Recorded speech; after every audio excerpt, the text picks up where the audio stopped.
These days, there are so many charitable organizations that are seeking our time, our services, and our financial support that it might feel like there's already an organization out there for every possible cause.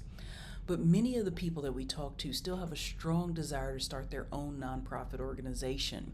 So often I'll hear from individuals who are looking for ways to fund a passion project and who realize it's really difficult to raise more than trivial amounts of money without being a recognized tax exempt organization. Or other people I talk to have an idea for a mission driven project that could potentially be a for profit business.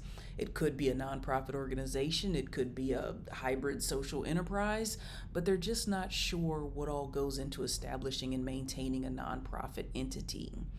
So forming a nonprofit and then getting and keeping the organization's tax exempt status is definitely more complicated than starting, an LLC or some other for-profit business. So what do you need to know if you're considering this path?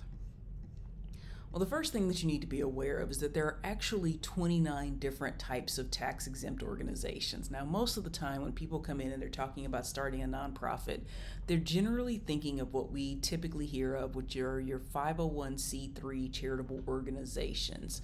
But under that section of the tax code, there are actually 29 different options under 501c. So today we're going to focus mostly on these charitable organizations that fall under C3. Now, the general rule is that a charitable organization, or any nonprofit for that matter, must be operated exclusively for its tax exempt purpose. So if we're talking about charitable organizations, they have to be operated exclusively for that charitable purpose. Now, if I'm talking to somebody, particularly these days when people are talking about social enterprises, right? And the question is, should I start a traditional LLC or corporation? I mean, just be a for-profit business with a good purpose, or should I start a nonprofit organization and go that route?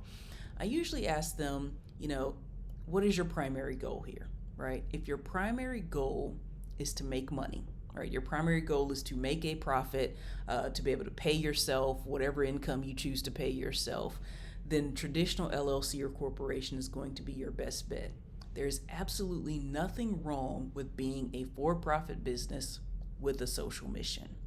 And if you look at some of the different studies that are out there, there are some studies that suggest that nearly 8 in 10 Americans say that they're more loyal to purpose-driven brands than traditional brands. On the other hand, you can consider going the nonprofit route, but you have to be willing to give up ownership and control. All right, nonprofits have to answer to a board of directors.